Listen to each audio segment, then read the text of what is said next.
네, 안녕하세요. 소개받은 주윤정입니다. 저는 사회학 전공입니다. 제가 장애와 예술에 관련해서 일을 한 지는 거짓말 조금 보태서 한 20여 년 가까이 되고 있는데요.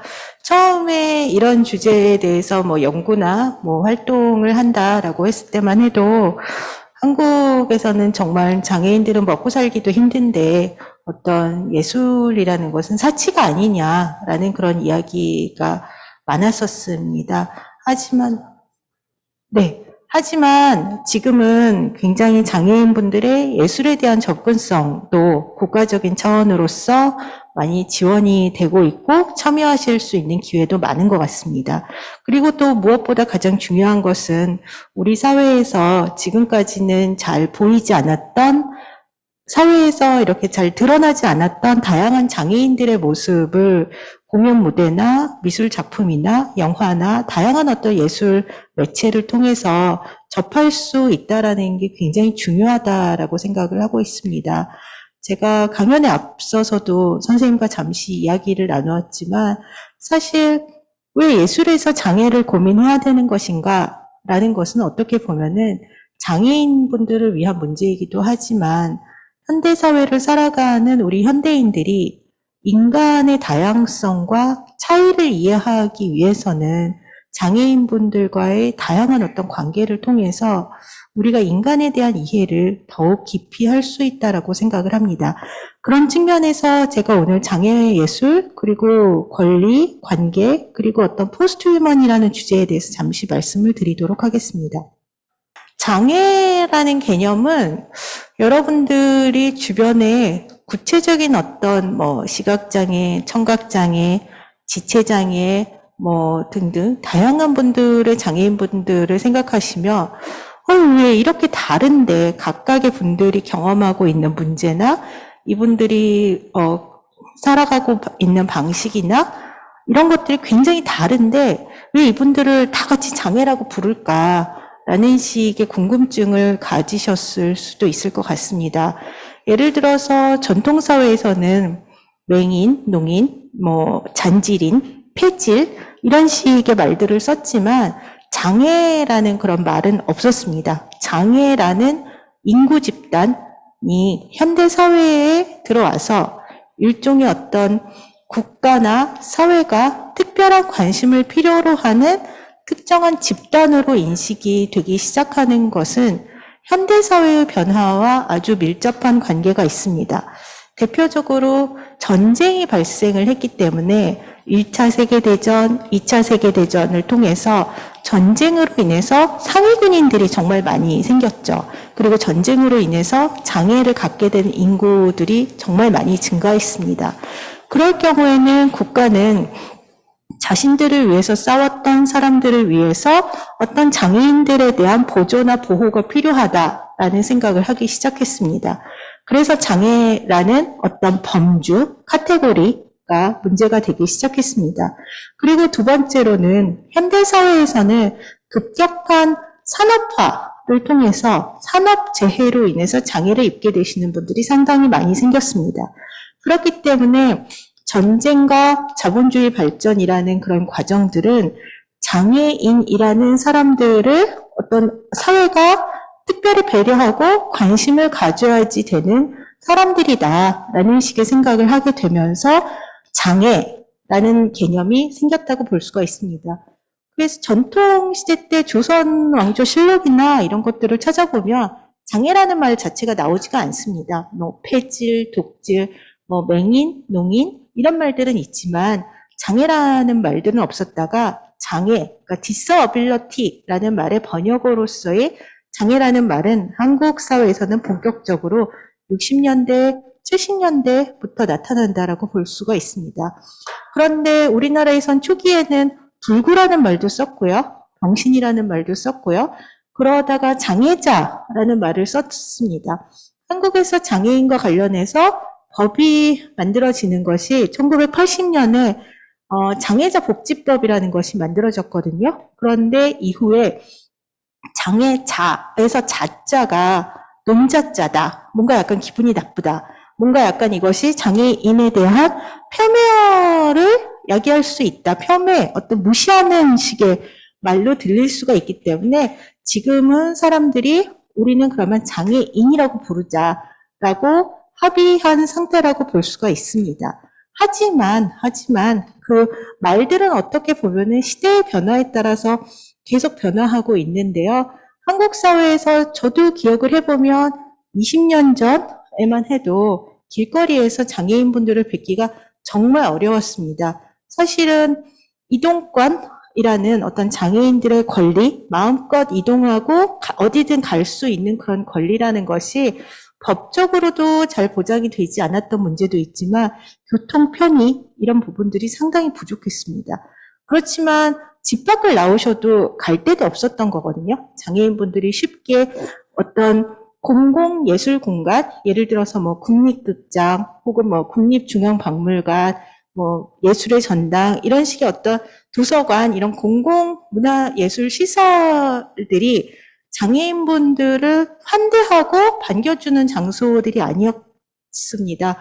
그래서 사실은 뭐 그 편의시설의 문제도 있고 실제로 장애인분들이 가서 이용할 수 있는 어떤 그런 프로그램도 상당히 부족했었는데 한국 사회에서는 한 20여 년 동안 상당히 많은 변화가 있었습니다.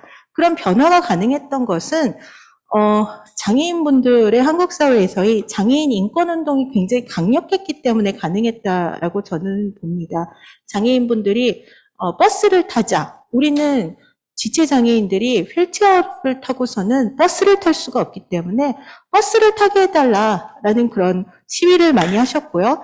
지하철의 어떤 이동권이나 접근하기가 너무 어려웠기 때문에 지하철의 엘리베이터 등을 이용을 하는 것에 대한 권리를 주장을 하시면서 이런 부분들이 점차 삶의 영역, 공공교통시설에 대한 영역, 문화예술에 대한 영역으로 확장이 되면서 장애인분들의 어떤 문화예술 향유권 자체가 증가하고 있다라고 말씀드릴 수 있을 것 같습니다.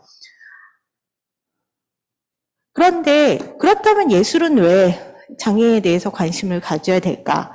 장애인분들이 예술에 대해서 관심을 갖는 건 너무나도 당연한 일인데 왜 예술은 장애를 통해서 장애라는 정체성, 장애라는 경험을 통해서 무엇을 얻을 수 있을까? 왜 예술 자체가 장애에 대해서 관심을 기울여야 될까라는 질문을 던져볼 필요가 있는 것 같습니다. 하나는 제가 이것을 유튜브에서 여러분들도 찾아보시면 볼 수 있는 짧은 단편 그런 다큐멘터리입니다. 그리고 한국에서는 손끝으로 보이는 세상이라고 번역이 되어 있는 책인데요. 존 헐이라는 시각장애인 분이 장애에 대한 어떤 감각 경험을 쓰셨습니다. 그런데 그러니까 이분은 중도장애이시고요. 중도에 실명을 하셨거든요. 근데 이분 존 헐 씨께서 시각장애에 대해서 경험을 이렇게 쓰시면서 어떤 이야기를 하냐면 시각장애를 경험한다는 것은 내가 그동안 갖고 있었던 관계가 단절이 되는 것이다. 가족의 얼굴들을 기억을 하고 있었지만 그 얼굴들이 하나하나 상실이 되면서 내가 이전에 맺고 있었던 어떤 세계와의 경험이라는 것이 단절이 되는 것이다. 라는 그런 이야기를 하고 있습니다. 그런데 시각장애인분들 같은 경우는 요즘은 디지털 기술이 발전을 해서 글자를 읽거나 어떤 기술을 접근하시는 데는 접근성이 상당히 좋아졌습니다. 하지만 시각장애인분들이 계속 어려움을 겪게 되시는 거는 어떤 홀로 공간을 활보하시는 것들이 상당히 어렵거든요. 공간에 대한 이해를 하는 것. 왜냐하면 우리가 공간을 인지하는 방식은 기본적으로 시각이라는 감각에 의존해서 어떻게 공간이 구성되어 있다라는 것들 3차원의 현실들을 이해할 수가 있습니다. 그런데 이분께서 쓰신 글 중에 너무너무 재미있었던 것이 비가 올 때는 세상에서 비가 오기 시작하면 세상이 나에게 말을 건다. 여태까지 시각장애로 인해서 내가 단절되어 있던 그러니까 어떤 공간에 가도 이 공간이 암흑의 공간으로서 무엇이 있는지 존재가 어떤 존재들이 있는지 알 수가 없었는데 비가 오면 세상이 나한테 열린다. 오픈이라는 말을 쓰시면서 세상이 나에게 열리는 그런 경험을 한다. 라는 말씀을 하셨습니다. 그래서 저는 이 문장이 너무 흥미로웠었는데요. 그리고 이 다큐멘터리에 보면은 그 클립에 보면은 굉장히 그것들이 무엇을 의미하는지가 나옵니다. 근데 비가 오면은 우리는 보통 보이는 사람들은 이렇게 질척거리고 이렇게 다니기가 불편하고 이러니까 귀찮아하는데 왜 이분은 세상이 열린다라고 말을 했을까라는 것이 정말 궁금했었는데요. 읽다가 보니까 어떻게 말씀하시냐면 비가 오면 빗소리에 의해서 낙차가 달라지잖아요. 예를 들어서 돌에 물이 떨어졌을 때라, 철에 물이 떨어졌을 때라, 시멘트에 물이 떨어졌을 때라, 나무에 물이 떨어졌을 때라, 이것이 떨어지는 속도가 다르면서, 아, 여기에 뭔가 나무가 있구나, 돌 같은 게 있구나, 카랑카랑 소리가 나는 걸 보니까 뭔가 알루미늄이나 이런 어떤 쇠 같은 것이 있구나, 라는 것을 알게 될 수 있다. 그래서 그 경험을 통해서 시각장애라는 것이 우리가 일반적으로 생각하기에는 어떤 물리적인 공간을 인지하지 못하는 감각장애이긴 하지만 사실은 어떻게 보면은 사람이 다른 방식으로 세계를 경험하는 그런 감각을 발전시킬 수 있는 그런 측면이 있다라는 것을 존 헐씨께서는 철학에서는 이거를 현상학적 관계성이라고 이야기를 합니다. 그렇게 현상학적으로 신체가 다양한 어떤 세계의 여러 가지 사물들, 존재들과 관계 맺는 방식들에 대해서 이야기를 하신 적이 있습니다.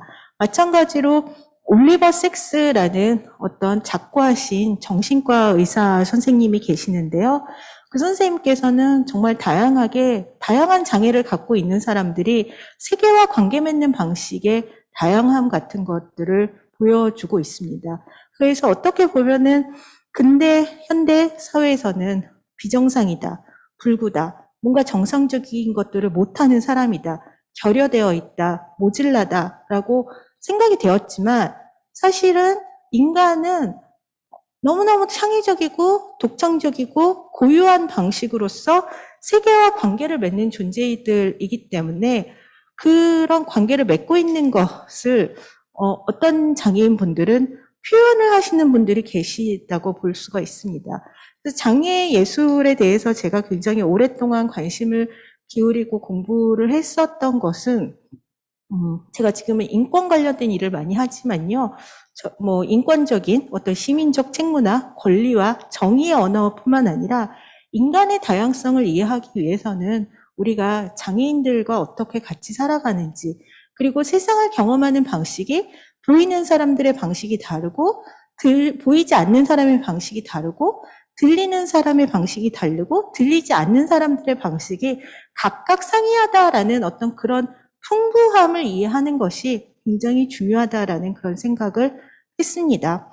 그래서 제가 이걸 적어놓은 것은 그런 프랑스의 철학자인 메를로 퐁티가 이야기한 것처럼 어떻게 보면 진짜 철학이라는 것은 세계를 보는 것을 다시 배우는 것이라고 이야기를 하거든요. 장애가 갖고 있는 많은 사회적 어려움, 불평등, 여러 가지 분리들이 있습니다. 그렇지만 그럼에도 불구하고 장애를 갖고 있으신 분들이 세상을 경험하는 다양한 방식을 통해서 우리가 세상을 바라보는 세계와 관계 맺는 방식에 대해서 다시 알아가는 그런 과정이 될 수 있다라는 생각이 듭니다.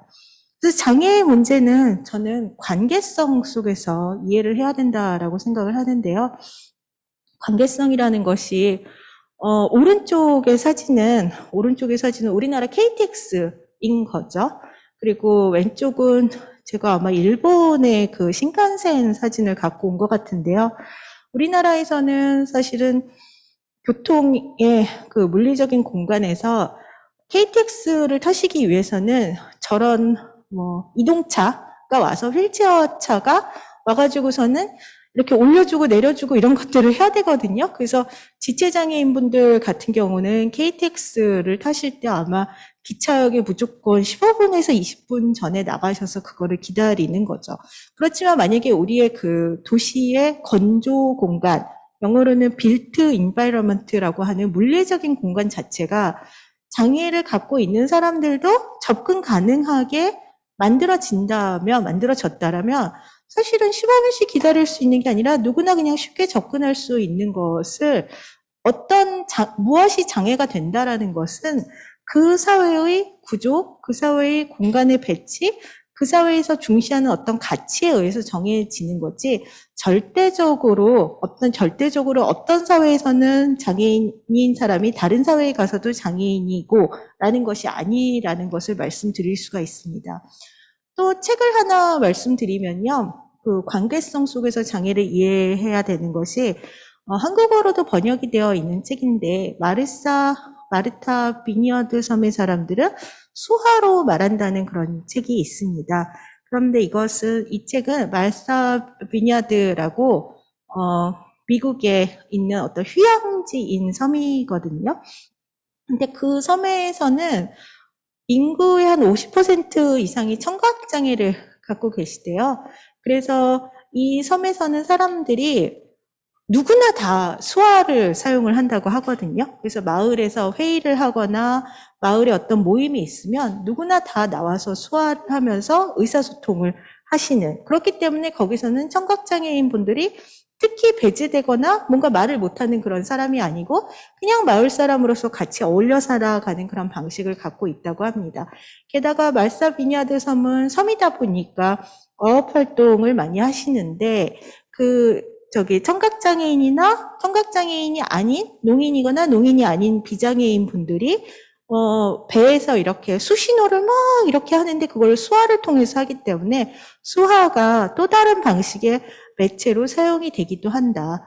그렇기 때문에 우리가 어떤 역량을 갖지 못했다라는 것들이 그 사회의 기술, 그 사회의 사회 경제적인 조건, 그 사회의 물리적인 조건에 따라서 무엇이 장애다 아니다라는 것은 지속적으로 변화하는 것이지, 우리는 장애인을 고정적으로 계속 장애인 상태로 있다라고 볼 수는 없다라는 생각이 듭니다. 그래서 우리가 지금 귀가 불편하시거나 눈이 불편하시거나 다리가 불편하시거나 이러신 분들이 한국 사회에서 장애인으로서 많은 어려움을 겪게 되시는 것은 우리 사회가 이런 다양한 어떤 특성을 갖고 있는 분들과 충분히 어울려 살 수 있는 조건이 마련이 되지 않았기 때문이다.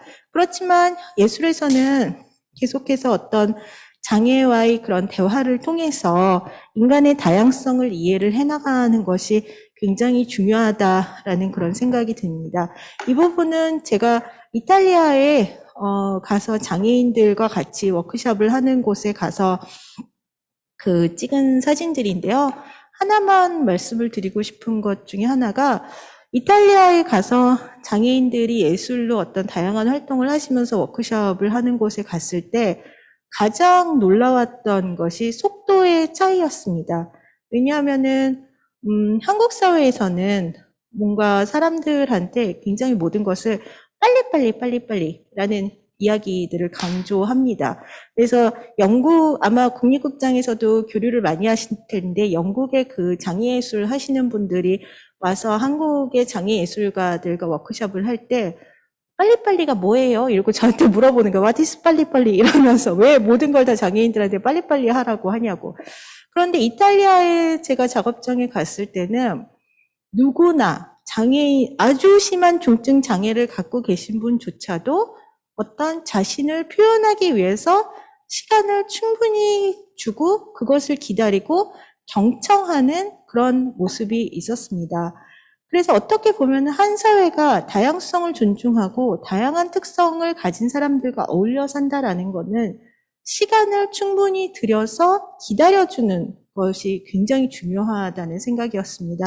그리고 마지막으로 이런 것들이 왜 포스트 휴먼이랑 연결이 되느냐. 보통 포스트 휴먼 하면은 기술, AI 이런 식의 생각들을 하게 되는데, 포스트 휴먼이라는 것은 어떻게 보면은 이렇게 빨리빨리 자본주의, 발전, 성장, 근대성, 정상적인 인간, 뛰어난 사람들, 능력주의, 이런 것들을 강조하는 어떤 근대적인 인간의 틀에서 배제되었던 사람들과 존재들에 대한 고민이 포스트 휴먼에 대한 고민입니다.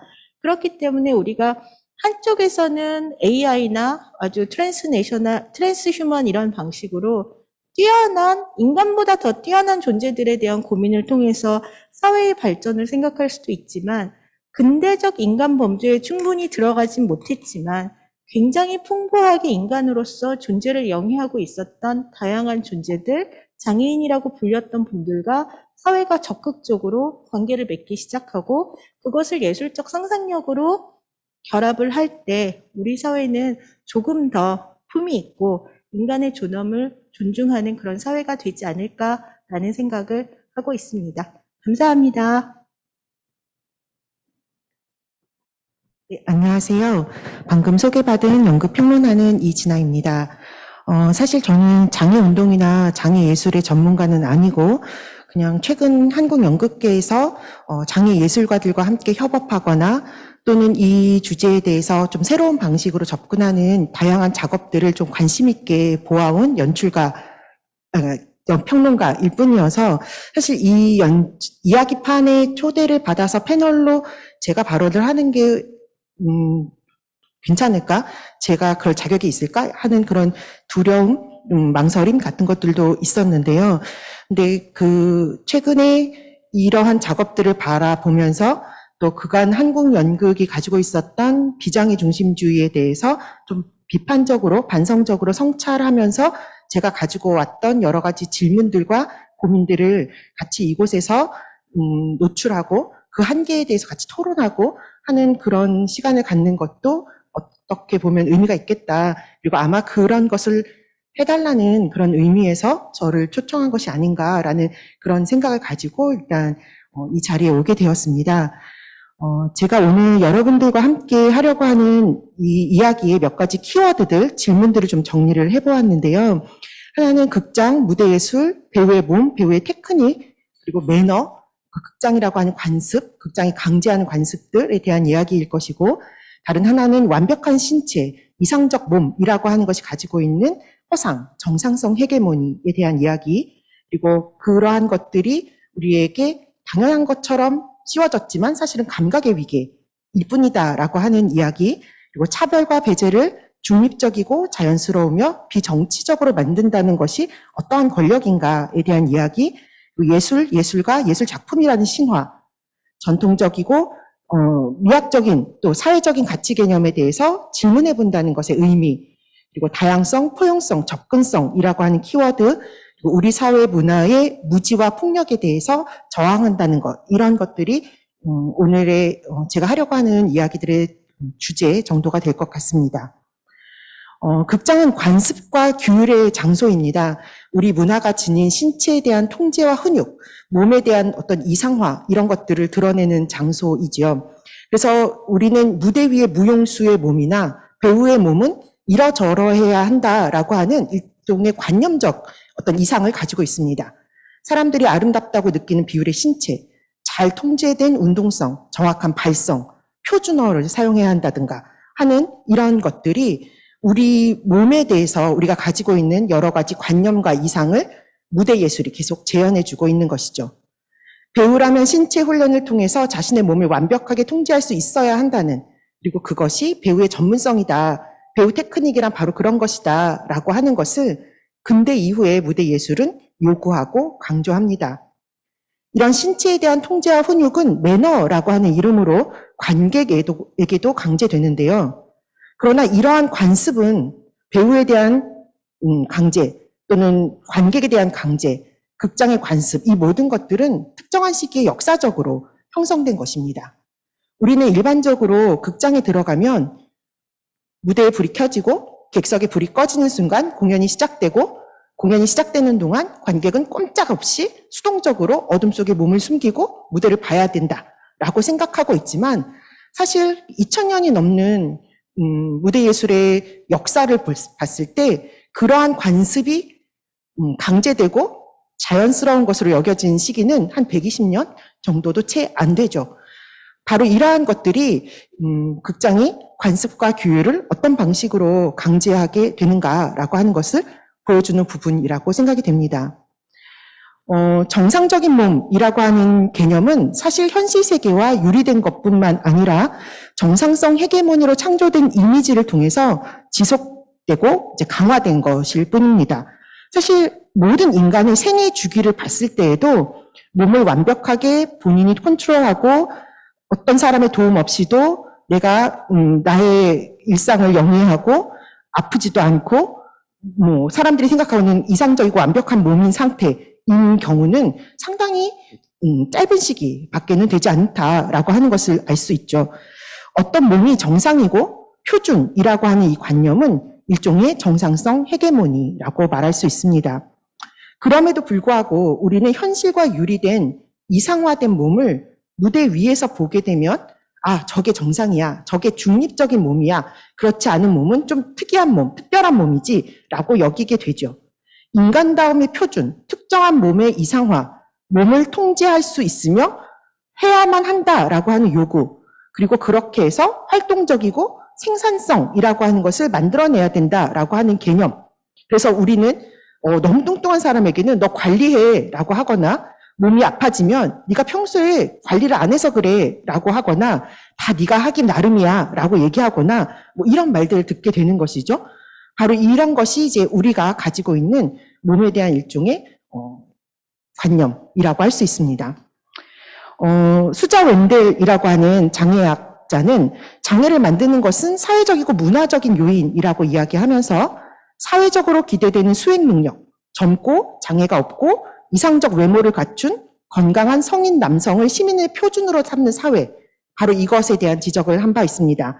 그리고 이러한 표준적 틀에 맞지 않는 사람들의 능력을 개발하지 못하거나 개발하려고도 하지 않는 것. 장애뿐만 아니라 어린이, 노인, 이민자 등등에 대해서도 역시 우리 사회는 같은 잣대를 들이대고 있습니다. 중립적인 몸이라고 하는 것은 특별한 의미가 부여되지 않는 몸, 비가시화되는 몸이라고 할 수 있고요. 반면 이와 다른 신체적 특징을 가졌다면 예컨대 무대 위에서 키가 너무 크거나 너무 작거나 지나치게 뚱뚱하거나 마르거나 무용수가 다리로 서 있지 않거나 배우가 언어 장애를 가지고 있으면 바로 특별한 해석을 부여합니다. 저 배우가 저기 캐스팅된 거는 이러저러한 의미가 있을 거야 라고 말하기 시작하는 것이죠. 이것은 단순히 신체적 평균이니 표준이니 하는 문제가 아닙니다. 백인 배우가 원래 유색인종 캐릭터인 오셀로를 하는 것에는 특별한 의미를 부여하지 않지만 흑인 배우가 햄릿을 하는 것에는 특별한 의미가 부여됩니다. 비장애 배우가 줄리엣을 연기하는 것에는 특별한 의미가 부여되지 않지만 가시적인 신체 손상이 있는 배우가 줄리엣을 연기하면 의미가 부여하게 되는 것이죠. 무대에서 과잉 해석을 낳는 몸과 그렇지 않은 몸이 있는 것입니다. 투명하고 중립적인 척 존재할 수 있는 몸과 그렇지 않은 몸이 있는 것이죠. 이것은 감각의 위계와 권력의 문제입니다. 마사 누스바움은 배제는 자연스럽고 비정치적인 것으로 보인다. 반면 포용을 요구하는 일은 정치적 의제를 바탕에 깔고 있는 것처럼 보인다. 라는 말을 합니다. 최근 다양한 소수자들에 대한 이야기들을 다루는 연극이 많아지면서 일각에서는 한국 연극 너무 정치적이 되었어 라던가 또는 PC함을 강조하는 연극 외에는 설 곳이 없어. 이제 예술적인 연극은 아무데도 설 곳이 없어. 이런 불만들을 듣게 됩니다. 그런데 그렇게 중립적인 연극, 모두를 위한 연극이라고 하는 것에 모두에 누가 들어가 있고 누가 들어가 있지 않은가라고 하는 질문을 한다면 비정치적이고 자연스럽고 예술적이고 중립적인 연극이라고 하는 것이 실상이 무엇인가라고 하는 생각을 다시 해볼 수 있게 되는 것이죠. 차별과 배제를 자연스럽고 중립적인 것으로 만드는 것이 바로 권력의 위계입니다. 중심이 되어 있다는 것, 권력을 가지고 있다는 것은 자연스럽고 당연한 것으로 여겨질 수 있는 것, 비가시화 될 수 있는 것을 의미하는 것이죠. 다시 말하면 차별과 배제가 중립적이고 비정치적인 것으로 자연스러운 것으로 보이게 된다는 뜻입니다. 이러한 사실은 우리 사회의 중심이 어디 있는가, 권력을 갖고 기득권이 된다는 것이 어떤 것인가를 질문하게 되죠. 순수하게 예술적이고 정치적이지 않으며 중립적이며 모두를 위한 연극에서 모두는 누구인가, 이런 질문을 던지게 되는 것입니다. 때문에 장애와 예술의 문제를 생각해 본다는 것은 몸에 대한 정상성 이데올로기에 대한 문제 제기이기도 합니다. 더불어 이것은 신화화된 예술가, 예술 작품에 대한 문제 제기이기도 합니다. 사실 20세기 이후의 현대 예술은 계속 이 문제를 폭로하고 질문해 왔습니다. 말하자면 그 예술적인 감성 또는 영감, 천재 이런 것들로 이루어진 예술가라고 하는 개념과 예술이라고 하는 개념이 굉장히 조작적이고 역사적인 것에 불과하다라고 하는 것, 이런 질문들을 계속 한 것이죠. 그리고 그것이 가지고 있는 환상과 모순에 대해서도 계속 문제 제기를 해왔습니다. 극장에서 무대와 객석을 이분화하고 객석의 조명을 모두 끈 채 관객을 어둠 속에 수동적인 방관자로 만들고 이런 것들에 대한 이제 도전들이 기존에 있었던 서사극, 네오 다큐멘터리, 토론극, 환경연극, 거리극, 포스트 드라마 연극 등의 이제 같이 그런 문제제기들이 있습니다.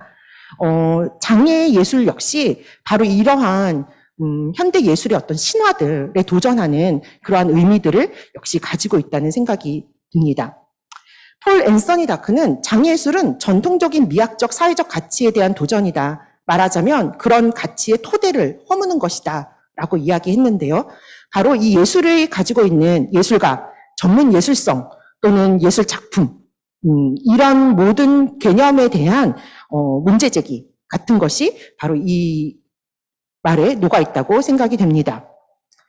장애예술은 때문에 이 문제를 가장 첨예하고 실천적인 방법으로 질문하고 있으며 동시에 우리 사회에 미학적이고 정치적인 변화를 가져올 창조적 동력을 제공해 줍니다.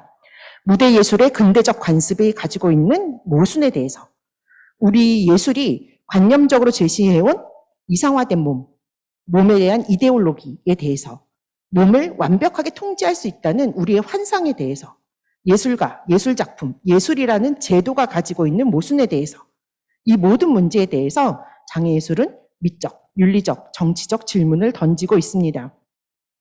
최근에 제가 본 매드 프라이드를 가지고 이제 공연을 했던 어떤 한 공연에서 사전에 관객에게 공연은 언제든 중단될 수 있습니다라는 이제 문구를 사전에 이제 알려줬던 경우가 있었어요. 예술을 삶보다 더 중요하게 여기고 show must go on 해야 한다라고 하는 이 개념이 정말 무대 예술에서 중요한 인간을 어떻게 배제시키는가라고 하는 어떤 질문들을 이제 이 공연은 언제든 중단될 수 있습니다라고 하는 문구가 문제 제기하고 있었다는 생각이 드는데요. 바로 이러한 부분들, 그리고 최근에 이제 발달 장애인들과 함께 이제 공연했던 작품에서는 원래 릴렉스드 퍼포먼스라고 하는 것은 기존에 있는 음악회라던가 이런 것들에서 이제 무대 예술에서 벌어지고 있는 음악이나 또는 공연을 방해하지 않도록 관객에게 강제했던 이제 매너들, 이런 것들을 좀 풀어주고 그래서 어린이들이 소리도 낼 수 있고 또 발달 장애가 있으신 분들이 이제 중간에 이제 공연을 방해할 수 있는 여러 가지 행동을 할 수도 있고 이런 것들을 허용하는 그러한 공연이었는데 그 공연 같은 경우에는 공연 자체가 일종의 릴렉스드 퍼포먼스여서 중간에 사전 리허설되지 않은 즉흥들이 벌어질 수도 있고 통제가 되지 않은 어떤 상황들이 벌어질 수도 있다라고 하는 것을 이제 사전에 공지하고 그것을 이제 관객과 그 배우들과 모두 같이 공유하는 그러한 종류의 이제 작업들이었는데요. 이러한 작업들이 이제 말하자면은 예술 작품 또는 예술이라고 하는 것이 무엇인가라고 하는 질문을 원점에서부터 던지는 그런 작업이라고 생각이 됩니다. 장애와 예술의 관계에 대한 몇 가지 관점들을 이제 이야기하고 싶은데요. 이거는 워낙 유명한 이야기여서 이제 기존의 이제 장애와 예술의 관계에 대한 것은 주로 유사 치료적인 관점이나 복지의 관점 또는 이제 정치 사회적인 운동과 관련된 그런 관계로 이제 접근해 왔습니다. 그런데 이제 최근에 있어서는 사회적 모델 그리고 의료적 모델과 사회적 모델의 이분법에 대한 또 다른 극복, 이런 여러 가지 이제 문제 제기와 함께 그 관계에 대한 관점에서도 많은 변화가 일어나기 시작했는데요. 그러면서 이제 등장한 용어가 포용적 예술 또는 예술과 장애 또 장애 예술, 장애를 지닌 예술, 이렇게 이제 개념적으로 이 개념들을 좀 구분해가지고 이해하려는 노력들로 나타났다고 생각이 됩니다. 물론 이러한 용어들은 장애와 예술의 다양한 관계 맺기를 개념적으로 좀 명확하게 짚어보고 정리해보려는 아주 유의미한 시도이기는 합니다. 그러나 아무리 개념을 정확하게 한다고 하더라도 실제 현장의 실천에서 이들 간 경계가 명확한 것은 아닙니다. 장애 예술인과 비장애 예술인들의 협업, 또 장애 예술의 고유성과 정체성의 문제, 그러니까 주류 예술에 포함되거나 포섭되지 않는 방식의 일종의 독립적이고 대안적인 문화로서의 어떤 가치를 어떻게 이제 가지고 갈 것인가의 문제, 또 장애 예술에 대한 비장애인들의 관객들의 접근성 문제, 또 비장애 예술에 대한 장애 관객들의 접근성 문제, 또 이 두 문화 사이의 상호 유통과 상호 관객 개발 등등 여러 가지 논의가 또한 뒤따를 수 있다고 생각이 됩니다. 극단 A의 대표인 김지수 선생님이 다음과 같은 이야기를 한 적이 있는데요. 장애인의 극단 활동은 어쩔 수 없이 사회적이고 정치적일 수밖에 없다. 장애인들의 삶과 관점에 녹아있는 이야기를 하지 않는다고 하더라도 장애인이 무대에 오르는 그 모든 과정이 장애에 대한 편견과 차별에 대응하는 순간들이기 때문이다 라고 하는 이야기를 하셨는데 이 이야기도 이제 앞서 이야기한 여러 가지 문제 제기, 그러니까 개념이 아무리 깔끔하게 정리된다고 하더라도 그것이 현실에서 통용될 수 있는 것은 또 아니다라고 하는 것을 이제 보여주는 모멘트라는 생각이 들고요. 또 연극연출가 이현주 선생님은 장애예술을 정의하기 위해 언어를 만들고 발견하는 시도는 유의미하지만 빠르게 발견하고 정의해버리는 시도는 종종 의미가 확장될 경로를 방해하기도 한다. 언어가 고정불변한 것이 아닌 것처럼 하나의 용어로만 정의하기에 장애예술은 너무나도 다양하다. 창작, 예술교육, 시민예술, 예술운동 등 장애예술 내에 각기 다른 분류로 나눠지기도 하고 또 각각의 분류 안에서 장애예술을 만나기도 할 것이다. 그것을 포용적 예술이라는 단어로 묶을 수 있을까? 무장애 예술은 어떠한가? 한계 없이, 장애 없이 장애 예술의 가능성을 이야기한다는 것은 무엇일까? 장애 예술은 가능성의 세계로만 이해되어야 하나? 이런 이제 질문들을 던지기도 했는데요. 이 모든 장애 예술의 활동가들의 이 예술가들의 이 이야기들은 장애와 예술이 어떻게 만나야 한다라고 방향을 나서서 제시하고 하나의 전범이나 모델을 제시하는 방식이 오랜 시간 현장에서 예술과 함께 걸어온 장애 예술가들의 삶을 임의로 재단하고 재배치하고 때로는 지우는 일이 되지 않기를 바란다라는 것을 강조한 것은 아닐까라는 생각이 들기도 합니다.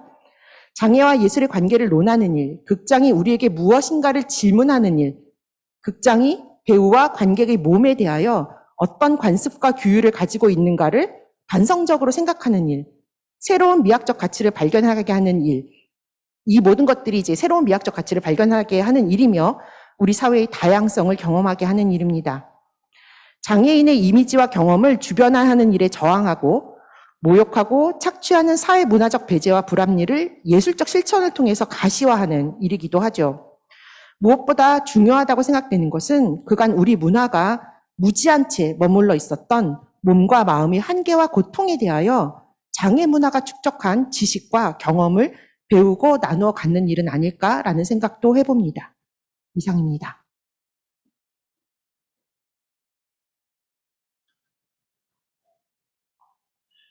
네, 제가 지금 수어가 잘 안 보이긴 하는데 어떻게 지금 잘 보이고 계신 거죠? 네, 그러면 이야기를 시작하도록 하겠습니다. 저는 핸드스피크에서 작업을 하고 있고 또 이번에 국립극단과 함께 활동하게 된 박지영입니다. 핸드스피크에 대한 이야기를 10분 정도 해드리고 제가 이제 극단에서 경험한 이야기를 10분 정도 해드리도록 하겠습니다.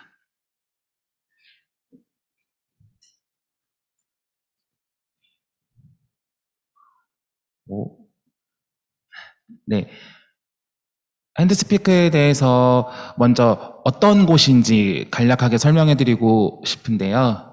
먼저 핸드, 손, 스피크, 말하다라고 해서 농인 청년들이 약 20명 정도 모여서 예술에 대해서 기획하고 창작하고 공연하는 곳이라고 보시면 되겠습니다. 핸드스피크 내에는 이제 네 개의 팀이 있는데, 극단 팀, 퍼포먼스 팀, 영상 미디어 팀, 디자인 팀, 이렇게 있고요. 그 밖에도 뭐 수어 노래, 뭐 랩, 뭐 여러 가지 활동들을 다양하게 하고 있습니다. 저는 여기서 극단 팀에 소속되어 있고, 또 가끔 퍼포먼스 팀에서도 활동하기도 하고요. 네, 다양한 분야에서 활동을 하고 있습니다.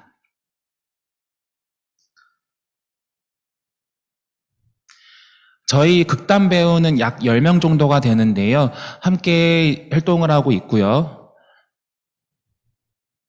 2018년도에 핸드스피크가 세워졌고요. 그때 저희가 수어 뮤지컬 미세먼지라는 작품을 했는데, 내용에 대해서 간략하게 말씀드리면, 이 작품 같은 경우는 저는 거기서 이제 시민이자 주인공이었는데, 뭐 미세먼지로 인해서 정부가 비리를 저지르고 뭐 그러한 내용이었어요.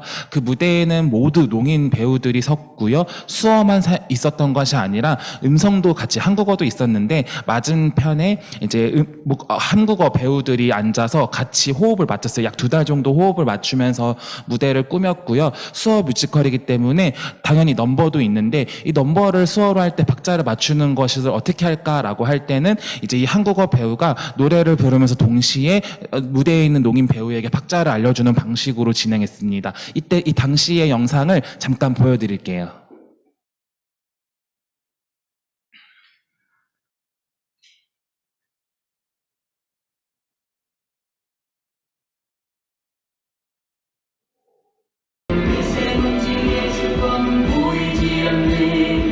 그 누구도 관심 없는. 이게 지금 뭐 하는 거야? 여기 회사야, 행동 똑바로 해.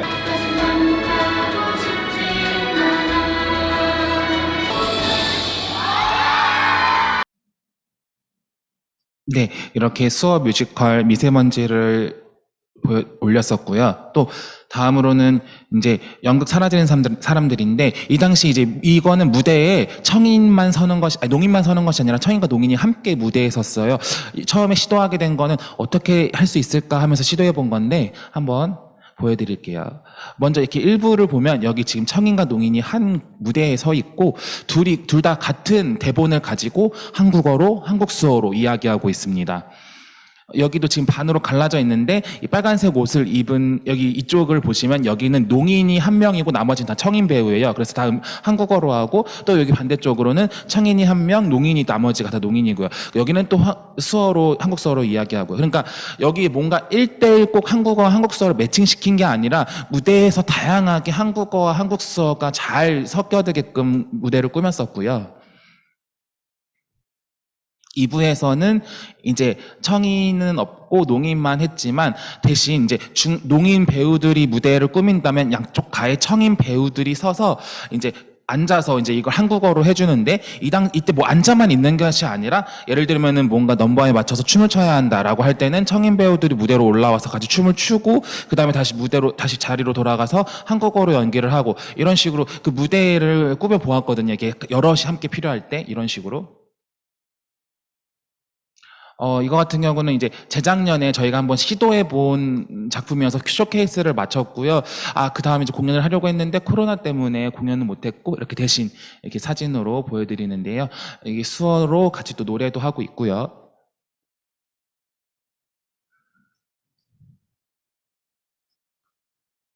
또 핸드스피크 내에 이제 아마 핸드스피크 하면 모두 아실 거예요. 누가 죄인인가라는 수업 뮤비인데, 이것을 제작하게 된 배경을 말씀드리면, 저희 배우 가운데 역사에 관심이 많은 이제 배우가 있었어요. 그 배우가 이제 영웅이라는 그 뮤지컬을 너무 보고 싶다라고 해서 저희 극단 배우들과 함께 보러 갔어요. 근데 이제 그 뮤지컬이 뭐 자막이라든가 수어라든가 이런 제공이 없어서 어떻게 할까 하다가 요청 끝에 공연 1시간 전에 대본을 읽게 해주겠다라고 해서 이제 1시간 전에 대본을 읽었는데 다 읽지 못했죠. 그래서 대략적으로 읽고 다 알지 못하지만 대략적인 흐름만 보겠다 하고 이제 저희가 공연을 봤는데, 이제 공연 가운데 누가 죄인인가라는 그 넘버가 너무 저희에게 와닿았어서, 이걸 농인들에게도 보여주고 싶다라고 저희가 생각하면서 한번 제작해보자 하면서 제작하게 되었고, 저희가 이걸 제작할 당시에 사실 역사적인 이 내용을 담고 있기 때문에 수어로 번역할 때 되게 많이 고민을 했어요. 그래서 번역하기 전에 먼저 역사 전문가라고 할 수 있는 고등학교의 역사 선생님을 모셔다가 이 역사 워크숍을 가졌고요. 이것을 학습하고 저희가 번역을 했는데 이 결과를 여러분들께 잠깐 보여드리도록 하겠습니다. 비고 안중근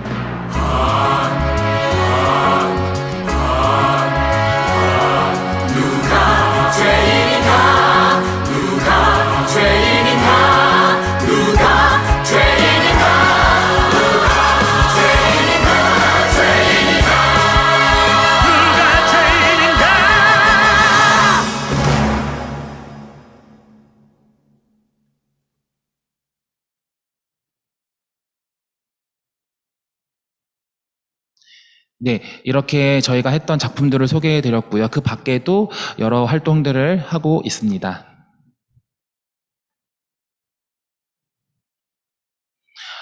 올해 이제 한국 수어의 날 제정을 기념해서 이제 저희가 초청을 받았고요. 그때 저희가 벙어리라는 작품을 했어요. 과거에 수어 하면은 많은 이제 뭐 어떤 조롱과 비하, 어떤 편견들이 있었잖아요. 그리고 여러 뭐 농교육의 문제라던가 이런 것들을 다 담아서 이야기를 했고요. 여기 모두 농인 배우인데 여기 하얀색 옷을 입은 게 농인 역할, 검은색 옷이 청인 역할 이렇게 해서 저희가 그 과거의 뭐 편견과 차별, 혐오 이렇게 경험을 했다면 지금은 시간이 흘러서 우리가 동등한 공용어로서 수어가 인정받고 언어를 인정받았다라는 것을 표현한 그런 작품이었습니다.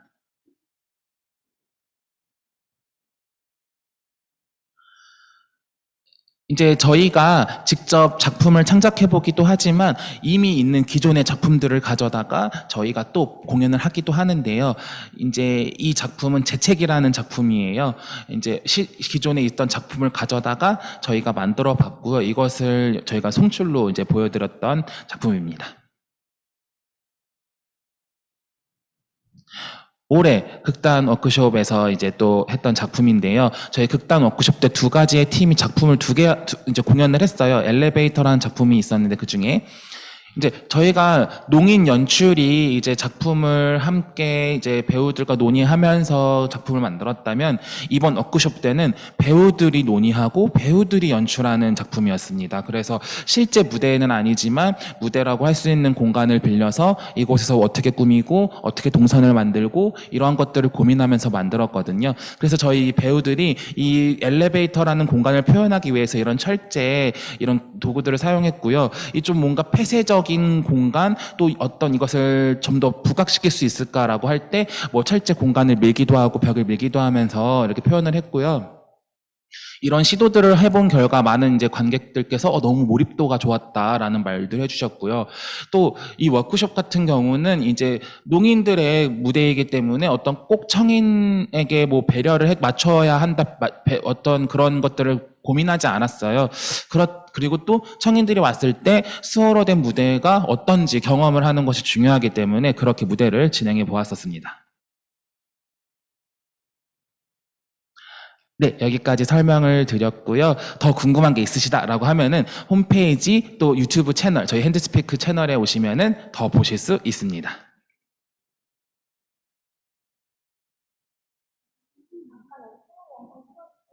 음.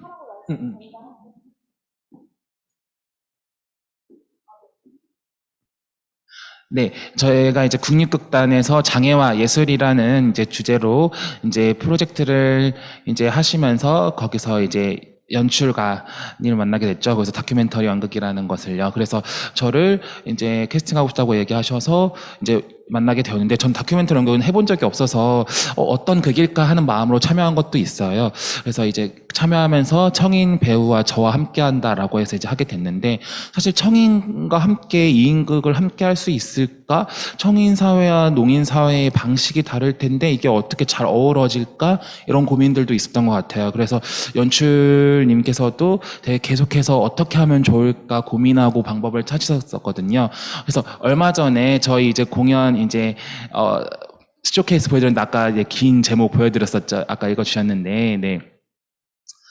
이렇게 이제 제목을 하게 된 게 우리가 아직 함께 무대를 꾸밀 수 있다는 것을 확신하지 못하는 거예요, 우리가 아직. 그래서 어쩌면 실패담이라는 게 들어간 거죠. 그래서 아직 저희는 시도 단계에 있다라는 셨고요. 또 제가 이제 말씀드리고자 하는 것은 직접 제가 연습에 참여하면서 또 워크숍에 또 참여하면서 이야기를 만들어가는 그 과정이 있었는데, 그 과정에 대해서 말씀드리면요. 워크숍에서는 먼저 백문백답이 있었어요. 같은 100개의 질문을 상대 배우와 제가 함께 가지고 있었고요. 서로를 알기 위해서 그 이제 답을 다 적은 것을 이제 나누어서 서로 읽고 끝나는 것이 아니라 연습을 이제 진행을 쭉 하다가도 전에 했던 백문백답 한번 다시 가져와서 이거에 대해서 또 심도 있게 한번 얘기해보자, 또 이런 이야기를 하기도 하고, 또 연습을 또 진행을 쭉 하다가 또 한번 얘기해보자, 이렇게 해서 이 백문백답을 가지고 3번의 이 이야기를 나눴는데, 수어통역사와 함께 이제 이야기를 백문백답으로 해보기도, 백문백답에 대해서 이야기해보기도 하고, 수어통역사 없이 백문백답에 대해서 이야기해보기도 하고, 이런 시도들이 또 있었어요. 그리고 또 움직임 워크숍이 있었고요. 이 움직임 워크숍은 이제 제가 청인 사회에서 청인들과 많이 어울렸을 때 뭐 그냥 뭔가 그들에게 늘 제가 맞춰야 했었어요. 뭔가 저는 그런 삶에 익숙하죠. 어차피 청인들한테 늘 맞추는 삶이었으니까요. 그래서 뭔가 제가 그 연습을 할 때 이런 얘기를 했었어요. 제가 굳이 청인 배우와 친해지려고 노력을 해야 하나요? 라고 이야기를 했을 때 연출님께서 아니 굳이 그러지 않아도 된다라고 이야기하셨거든요. 하지만 배우로서의 어느 정도 소통은 필요하다라는 의견이 있었고, 이거에 대해서 어떻게 잘 풀어나갈 수 있을까, 서로 조금 불편함과 어색함 없이 잘해볼 수 있을까라고 할 때, 그럼 우리 한번 움직임 워크숍 한번 해보자, 이런 이야기가 나와서 어떤 움직임 워크숍을 통해서 서로 여기 몸의 어떤 접촉을 통해서 좀 서로 교감할 수 있었던 시간이 있었고요. 또 거기서 이제 농인과 청인 이 둘이 함께 이제 한 명이 눈을 감고 한 명이 눈을 뜨고 길을 이제 끌고 가면서 이제 길을 걷는 그런 또 이제 활동이 있었어요. 그래서 이제 청인 배우 같은 경우는 그동안 내가 눈을 감고 이렇게 따라가 본 적이 없는데 이런 경험이 굉장히 신선하다라고 이야기했는데, 저 같은 경우는 또 저는 이제 들리지 않는 상태에서 이제 눈을 감아야 하니까 완전히 보이지 않는 거예요. 그래서 너무나 온전히 거기에 의지하게 돼야 되는 상황이었던 거죠.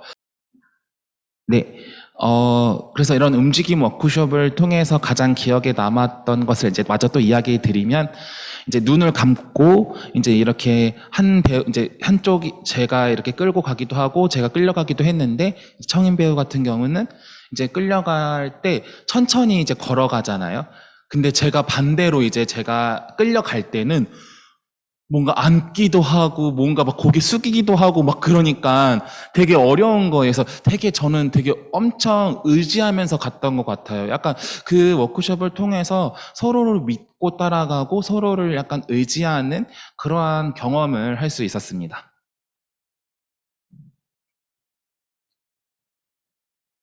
또, 네, 이제 다른 빙고 게임은 뭐 그동안 뭐 예를 들면은 뭐 의자, 뭐 이렇게 평범하게 하는 빙고 게임이 있었다면, 그거 말고 청인과 농인 모두가 수어도 쓰지 않고 한국어도 쓰지 않고 몸으로만 가지고 빙고 게임을 하는 거였어요. 그래서 이게 되게 재밌는 이런 빙고 게임의 방식이 있어서 이걸 가지고 와서 해봤는데, 이제 주제는 배우였거든요. 그래서 이제 배우를 가지고 빙고 게임을 했는데, 이제 그때 당시에 짧은 그 자료가 있어요. 화면 보여드릴게요.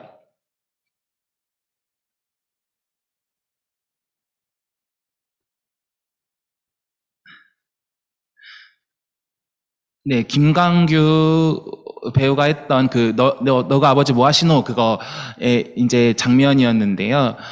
이때 이제 함께 했던 분들께서 이야기해 주시는 게, 늘 보면은 이제 배우를 표현한다라고 했을 땐 늘 성대모사만 하는 게 그동안 본인들의 경험이었다면, 이번 저와의 워크숍을 통해서 되게 동작으로서 이걸 어떻게 표현할까라고 할 때 되게 농인은 이미 모든 것을 시각적으로 표현하는데 능통하기 때문에 이것을 표현하는 데 있어서 문화적인 차이가 있구나라는 것을 이 워크숍을 통해서도 알 수 있게 되었고요.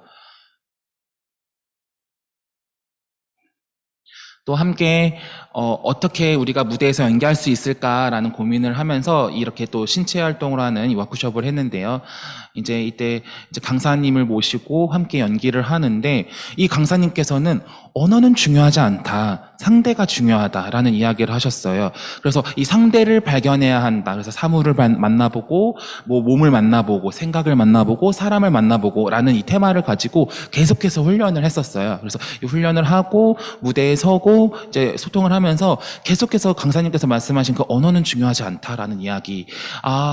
우리가 같이 무대를 올라가는 데 있어서 함께하는 방법, 언어가 없이 함께할 수 있는 방법이 있다는 것에 대해서 그것을 찾기 위해서 계속해서 지금 우리가 계속해서 연습을 하고 있고요. 또 농인에게 음악이라고 한다면 또 우리가 어떤 듣기 위함의 어떤 노력이 있어야 하나라는 조금 어떤 억압이 있습니다. 근데 이번 같은 경우는 이 음악의 워크숍은 판소리에서 이 소리와 고수의 관계라는 이 개념을 가지고 이 컨셉으로 계속해서 이야기를 했어요. 그래서 농인이 앞에 섰을 때 청인이 그것을 뒷받침하고 어떻게 이것을 무대로 잘 고수의 관계처럼 소리꾼과 어떻게 할 수 있을까, 그런 워크숍을 가졌고요. 이런 여러 다양한 워크숍들을 계속하면서 이것을 가지고 저희가 쇼케이스를 꾸몄던 건데요. 계속해서 저희가 무대를 이렇게 만들어가는 과정에서 사실 완성이라고 하는 것은 관객이 함께 왔을 때, 이 무대가 올라갔을 때 완성일 것이라고 생각을 하는데, 이 관객이 농인이고 청인이고 할 때 농인 관객에 대한 고민을 저희가 많이 했던 것 같아요.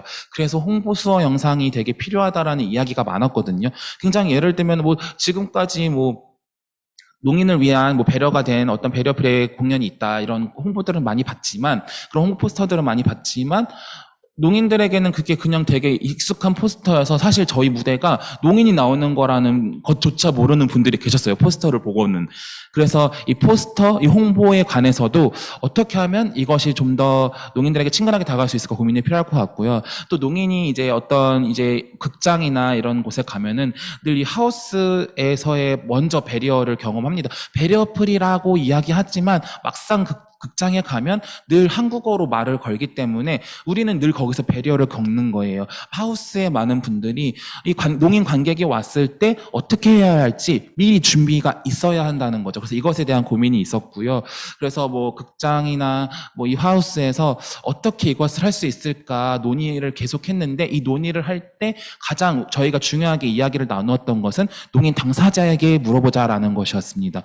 지금까지는 그동안 항상 농인에 대한 어떠한 것을 준비할 때 농인에 대해서 잘 안다는 소위 수어 통역사들을 불러다가 이야기하는 것이 그동안의 관습처럼 되어져 왔다면, 그것이 아니라 직접 농인 당사자와 함께 어떻게 하면 이것을 잘 실천할 수 있을까에 대해서 고민하는 그러한 자리가 필요하다는 거죠. 그래서 홍보나 하우스나 이러한 것들이 어떻게 하면 농인에게 더 친근하게 다가갈까? 이것에 대해서는 농 당사자에게 물어보는 게 가장 효과적이라고 생각합니다. 핸드스피크에서의 체험, 그리고 국립극단에서의 체험, 저의 경험을 이야기했습니다. 감사합니다.